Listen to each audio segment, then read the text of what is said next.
YouTube channel. My name is Ify and this is Ify's Beats. Here on my channel, I share my experiences living in Canada as a Nigerian and a recent Canadian. If you like that stuff, please like and subscribe. On today's episode, I am going to be talking about...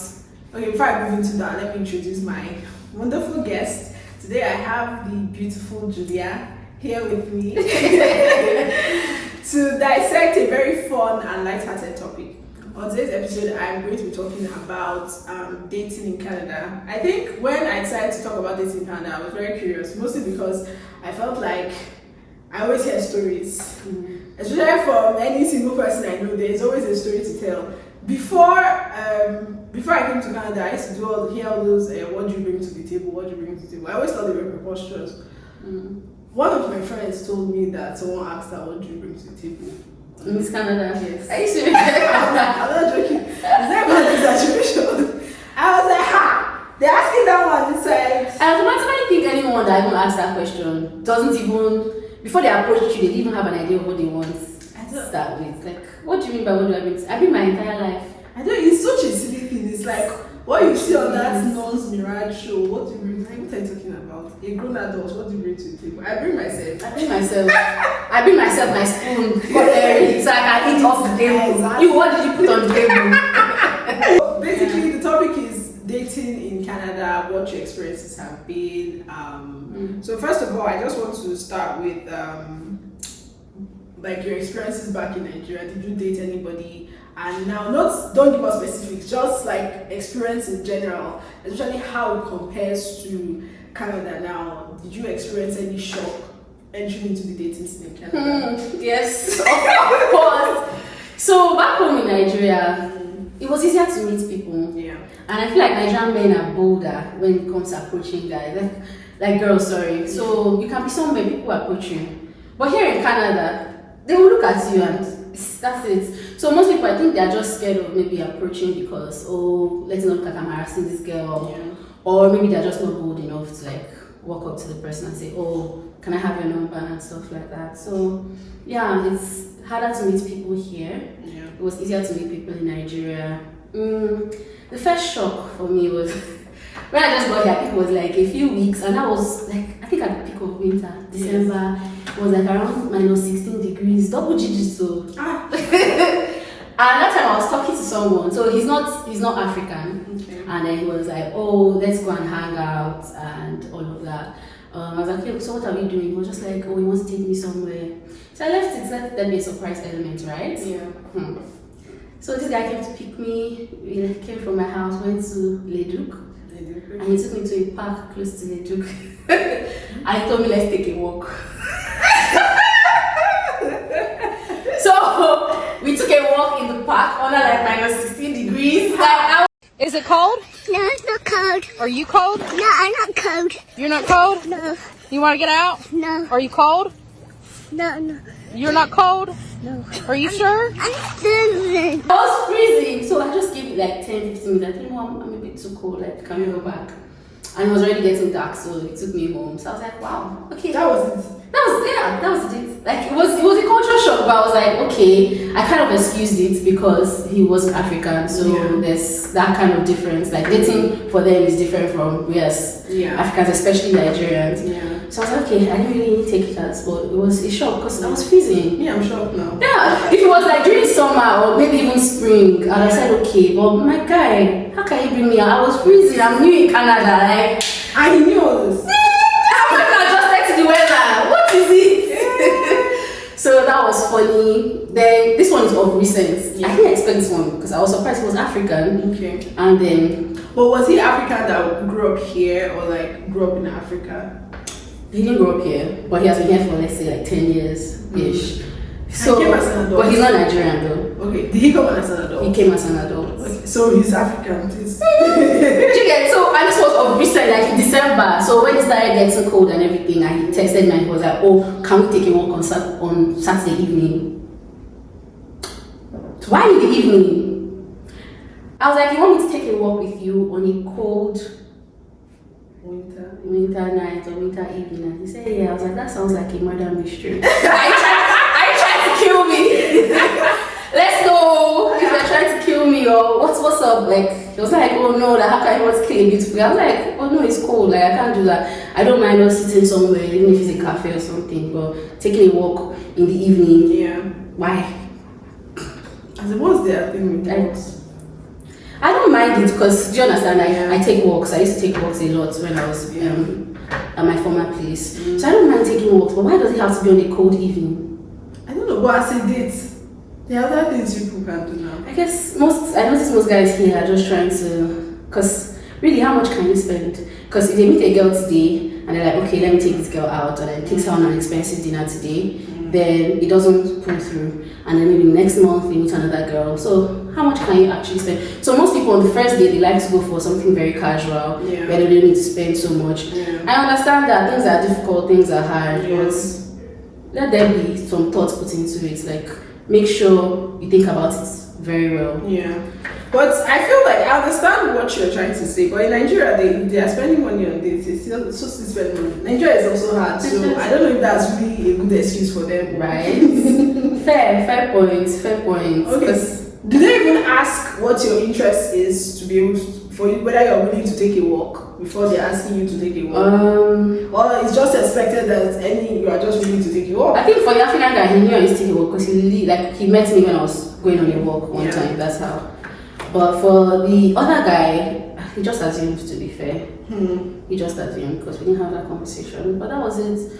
I've had guys ask me, not what my interest is, ours, but more like, where do you want to go? Or what type of places do you go to? So they use that to kind of gauge. Because when they say, oh, where do you want to go? I don't actually, so just like plan something and let me know. Yeah. Then they follow up with questions like, okay, like where have you been and stuff like that. So they use that to gauge where they take me to and stuff. So that's fair.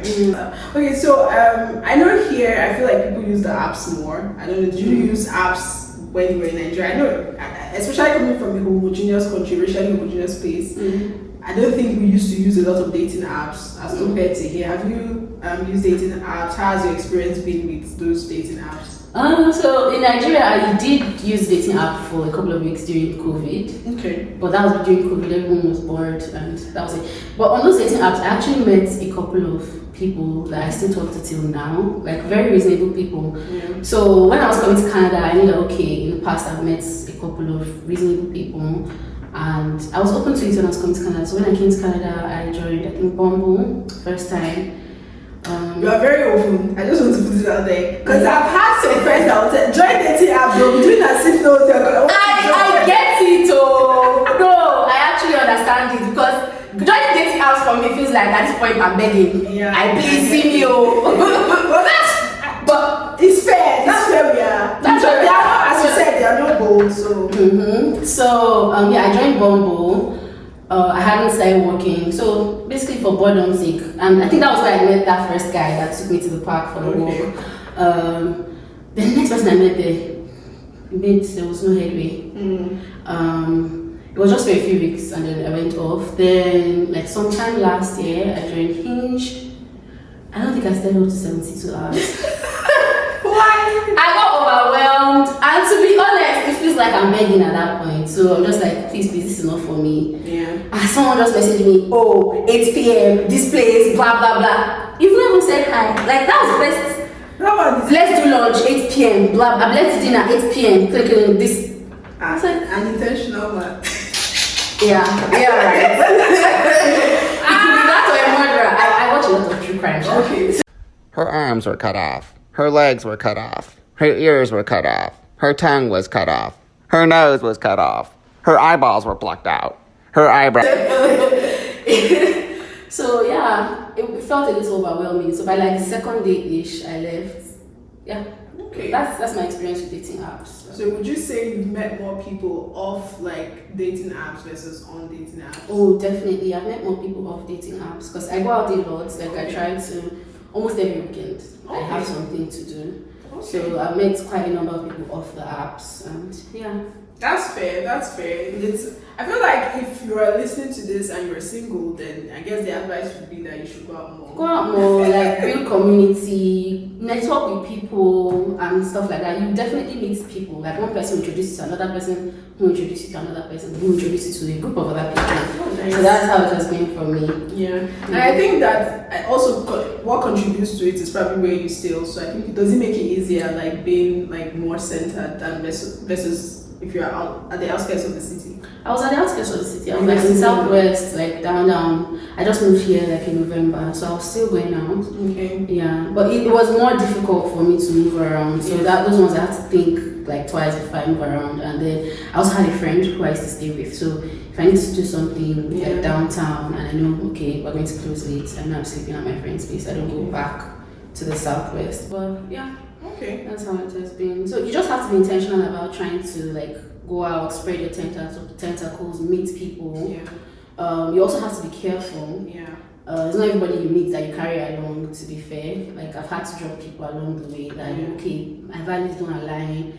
Okay, this circle of people, if I enter this circle, I feel like this is what's going to happen. But at the same time, we're cordial. Yeah. If I see you, we can say hi, but it doesn't mean we're going to be moving together, going out together all the time. So okay, very true. I think another thing is cultural impacts. Obviously, you've met other people outside the dating apps. I'm just curious on like some of the cultural impacts that you can say you've experienced, especially with dating outside Nigeria, like dating non-Nigerians. How would you describe your experience when it comes to like the cultural discrepancies?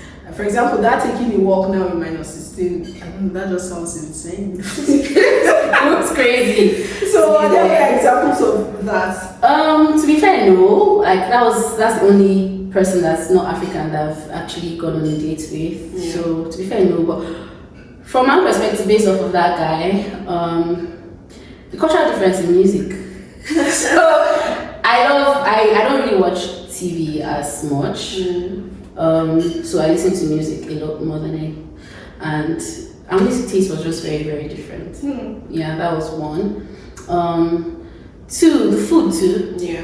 A lot of our foods that he wasn't very familiar with, you now have to explain. So being with someone that understands your culture is easier. You don't have to explain yourself all the time, why you do the things you do, why you're the way you are. Yeah. But dating non-Africans, you have to always explain stuff like that. So that was a little bit of the stuff that I saw with him. Like, he didn't know Afrobeats. I had to introduce him to Afrobeats and stuff. Yeah, so... Yeah.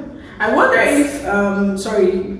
No, go on. I was just thinking, I wonder if, like, more people that are trying to date outside their culture, like, the way we are putting in the effort to learn, especially, like, if you're not dating anyone now, you're just trying to go to work, you're always putting in the efforts to learn about your environment. Yeah. But I feel like for a non-African person and you are going on a date with an African, I think it's only right to put in even a little effort to try to know about that person's culture. Even if it's for the first date, I think it's only fair. Because we are living here, we already know about you. So it's easier for me to try to figure out a way to relate with you. So why not put in a little bit of effort to try to... Yeah. That's one thing about that guy. He was quite open, but I felt very stressed also always having to explain things to him. So that's another aspect. So he's open to learning. Are you also patient enough to teach him? Yeah. So, but I'm not even doing open. You should be trying to go to the internet. We're in 2026. Go and Google. Don't stress. You have a point. Don't stress anybody, because the ones you know about a Canadian culture or wherever the person is from, because I feel like Canada is a melting point for cultures. So if the person is from, say, Jamaica, the things you know about Jamaicans, I'm sure you put in efforts to know about it. Anyway, fair. I think this is mainly like my last question. I think you've covered it a little bit, and it has to do with like communication.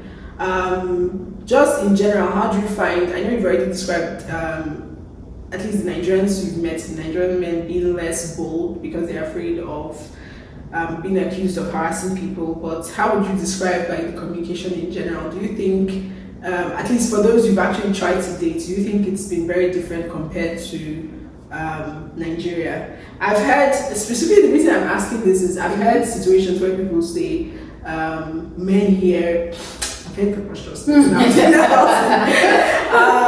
heard situations where people are like, oh, the men here, they're not serious, they want to go and marry a small girl in Nigeria. And sometimes you hear it from the mouth of those men. So men are like, oh, the girls are too exposed. I don't want to, especially Nigerian men. They're like, oh, I don't want to date a girl that's too exposed. So when they go on vacation, they want to go and pick someone that they feel like, they are their savior in Nigeria. Those sort of things. So have you had any of those sort of experiences? Would you say, oh, the Nigerian men here you've met, and maybe other African men, would you sort of say they're the same with the ones you used to meet in Nigeria?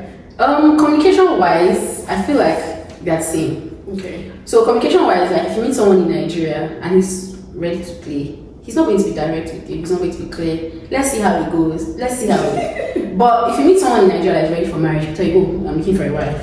So it's the same thing here, based on my own perspective and what I've experienced. Like it's the same thing here. If you meet a guy that's serious and is ready to settle down, you would know. Because he's going to be very direct with you. This is what I'm here for, this is it, this is it. But someone that's ready to play, if you ask him, oh, so what are you looking for? I'm not sure. Let's just see how it goes. You know, I wish I met you earlier. All those type of things. So I feel like it's similar. And then, as for the part of going back to Nigeria, I don't know, maybe it's people I've met here, but I've noticed a lot of the guys I've met here, their major fear is marrying someone without papers. Are you serious? Yes, I promise you. I like the few guys I've spoken to, they even avoid students. Oh, wow. Because they're like, oh, how do you know she's not going to come and use me? Because even if you are a student, you're not sure whether you're going to get your PR. So there's still that question mark. So like, I beg, I want to protect myself. So most of them are trying to just protect. A lot of the guys I've met. So that's why I'm surprised that, oh, I want to go and bring someone from. I hardly hear guys say that though.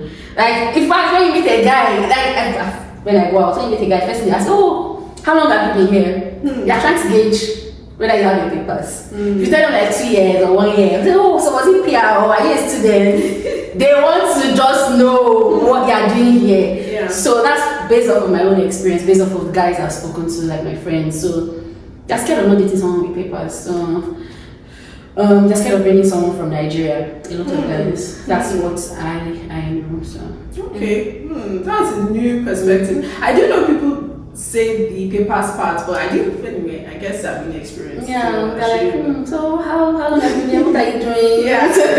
You want to just gauge whether you're settled, whether you're stable. So that's what they're looking for. They're not looking for someone that will come and burden them. And then they're also scared of, okay, what if the girl is using me for papers after a couple of years, divorce? And you know, divorce here is not, it's a big thing. Like, you're going to split half of what you have. Do you understand? Even if you bought that property before you got married, like, you guys are going to split and she'll have some share in it. So, a lot of guys are scared. So it's like someone just peed in the dating pool. A lot of guys are scared. I guess maybe because I know a lot of people with PR, so it's never really. I think I have one friend who came as a student and she did mention that happened a couple of times, but I don't think I really took it very seriously because I know a lot of people with PR, so it's always more about the men being insane or they want to go and marry one small girl in Nigeria. Or there was a situation where someone was, checking somebody I know, and then we discovered 2 months later that he went to Nigeria to do traditional wedding. That's crazy. I think it also depends on the mentality of the guy. So there are some guys that want some level of control over their woman. So guys like that, very traditional men, I think they'll be open to going back home to get someone to get married to.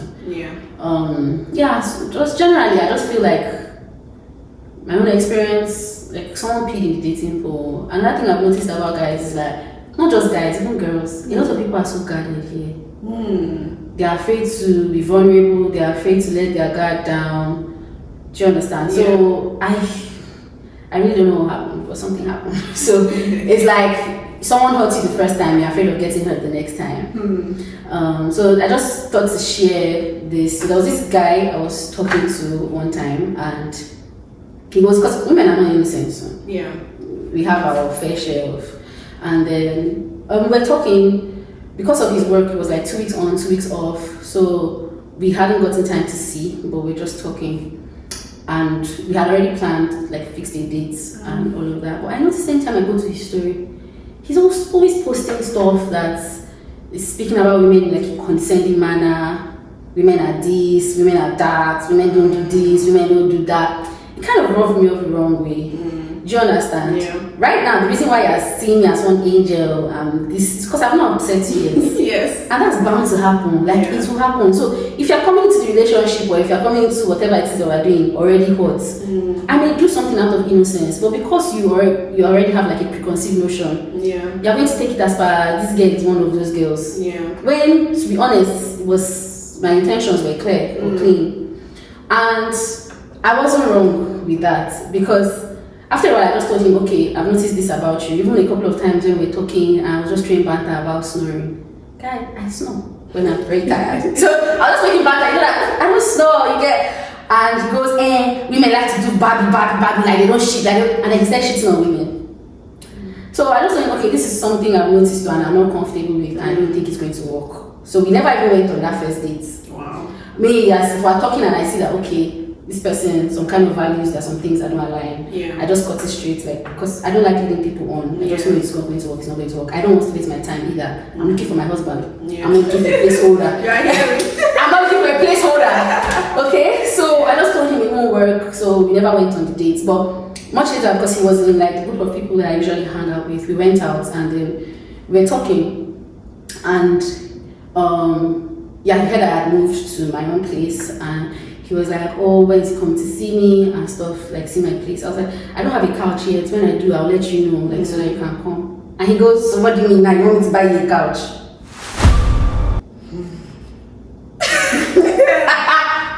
Like he said, you know this nervous laughter. So what do you mean now? You want me to buy you a couch?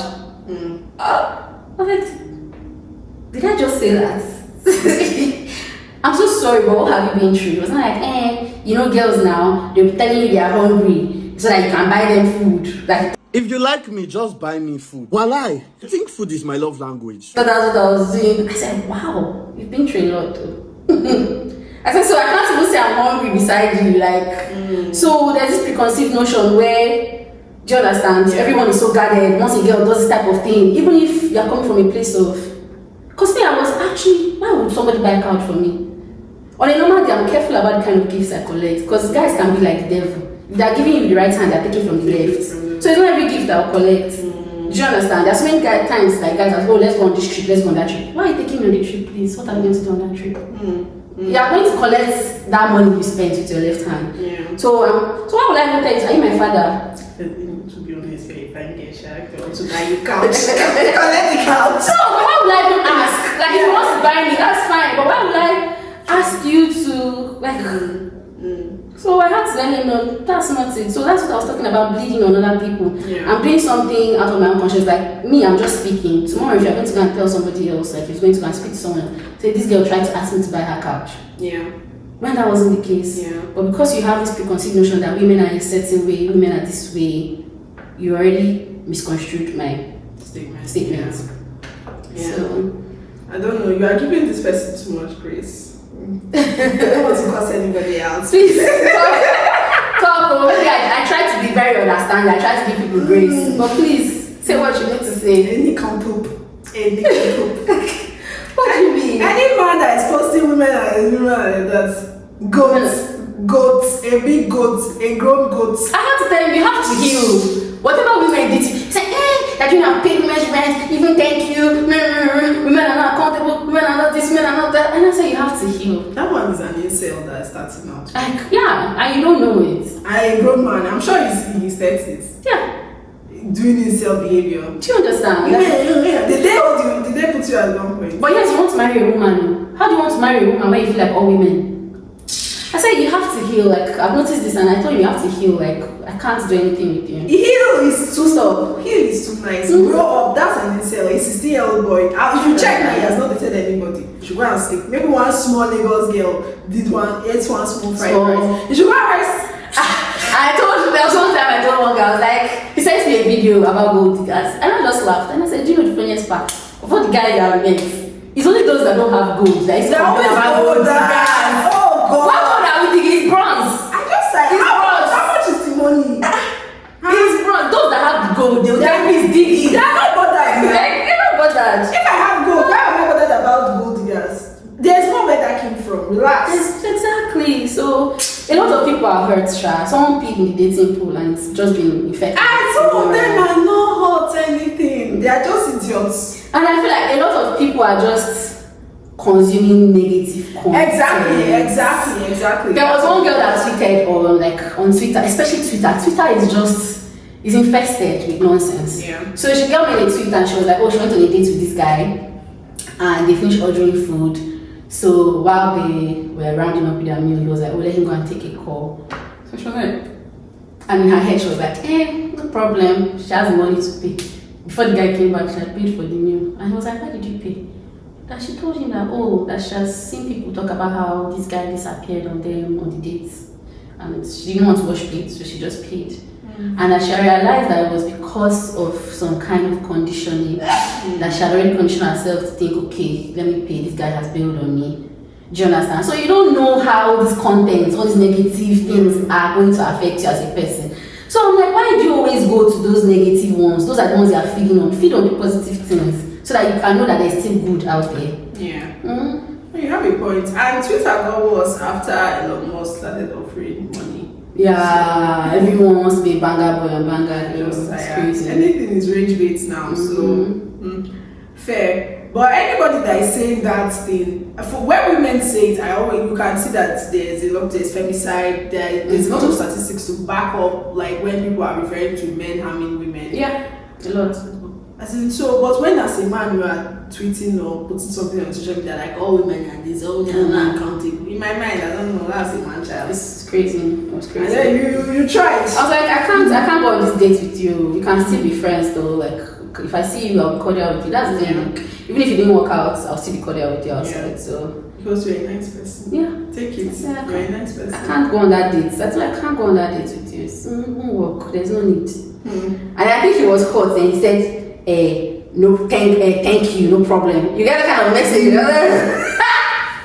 I'm like, all right, boy. He paid on to it, but he paid on. That's a crazy person. I don't. There is no logic why you are saying women are these, women are that. Like, what the hell? What's that? Anyway, thank you very much for sharing your experiences. I am really happy. I feel like before we go, what will be you've already been your advice, honestly, but let's have it again. Your advice to any single person in the dating pool. Dating pool, so I'm not sure what advice I can give to get us out of the dating pool, but because I'm still there. Yeah. But just keep trying, keep trying. Hold dear to your values. Hold dear to your values, that's what I'll say. Yeah. So that, like, if you know your values, define them, make sure you know them, and then when you recognize it in someone else, hold on to that person as well. If you see your values not aligned with somebody, keep it moving. And if you start talking to someone and the person is not clear about what they want, that's already an indicator that the person is not serious. The person is just looking to play. Yeah. If you want to play, fine. If you're not a softie like me, because me, I don't feel play, I will cry. If you break my heart, I'm gonna cry. And I will mourn for like 2 months. So I'm a bit careful with that. So just if you're going into anything, let it be clear, let it be defined, especially if you're serious about settling down. Hold dear to your values, so that when you recognize it in someone, you try to make it work with the person. Yeah. And go into the dating pool healed though. Go into the dating pool healed. So that they will not tell you A, you will think B to Z. Go healed, go with a clear and open mind, and treat everybody as an individual. Yeah. It's not all men, it's also not all women. Treat everybody as an individual until they've given you a reason to think otherwise.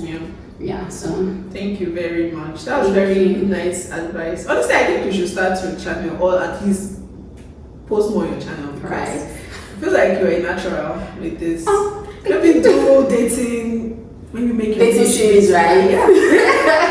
You actually work. Story time is dating series. Or maybe focus on TikTok. You know, TikToks, they are shorter. They are shorter, yeah. You are able to, and you don't have to like think too much. I think that's the appeal with TikTok versus YouTube. Like you're able to just settle down and record and just post. Just come back from your dates, you post about it. The only problem is with when you are making content about your life, you start to look for content everywhere. It starts to bleed in before you go to a couch. Yeah, it's true. So that's the only downside. But no, all in all, thank you very much. I'm really happy you were able to do this video with me. I don't know. You've heard the advice from Julia. I don't know what to tell you people. You advise us now. How do you get out of it? I know you're not dating in Canada, but what advice do you have for us single ones? I'm honestly horrible because I've been with one person for such a long time. Okay. That there's really nothing to say. It's like I've been with the same person since university. Okay. There's nothing. If I advise you, it's a lie.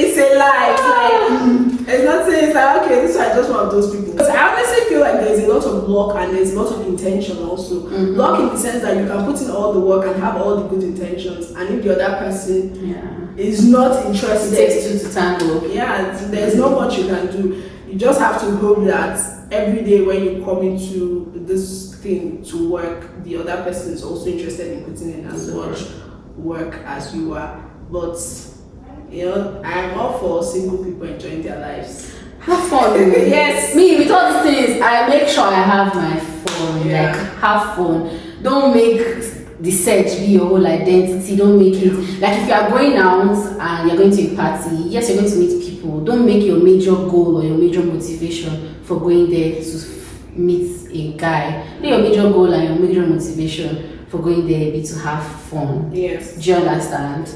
If a guy comes into the picture that day, cool, that's all fine. But if you make your major goal and your major motivation to meet a guy, you're going to be frustrated if you don't end up meeting a guy at that. Very true. Like you end up being frustrated. You won't even have fun again. So that's another thing. Yeah. Don't be a pick me and a desperado. Don't. It never ends well. Because anybody can actually pick you. Anybody, but not everybody can stay. That's what I say all the time. Not anybody can stay. Yeah, I used to say, what I used to tell people is, oh, like if you want to get married, like that's why when people make marriage a full identity of themselves, it takes me because I'm like, oh, if you want to get married, you will find somebody. By somebody I mean you can find someone in the gutter today, and if you brush them, they will agree to marry you. If you have papers now, for example, you don't even have to go to the gutter, you have papers, just go to Nigeria. You will see a desperado man that will be like, yeah, I will marry you, I love you with all my life. I'm telling you, about my destiny and soul. If you're in Nigeria, you want to pick a man from the gutter, you will see that's why like the marriage in itself is it's finding the person that you can commit to. Yes, that is really the good thing about it. And if you don't, you can commit to yourself. Your life is the more important thing. Period. Yeah, because like I'm not someone that is like, oh, marriage. It's not that deep. It's not that deep. Yeah. Well, thank you for being here. Thank you. That's been a wonderful chat, and maybe we'll have another chat again. No problem. When you have my time. Anyways, please, if you watch up to this point, please like the video, share, subscribe, comment, just engage in whatever form. Thank you for watching up to this point, and I'll see you on my next video. Bye. Thank you. Bye.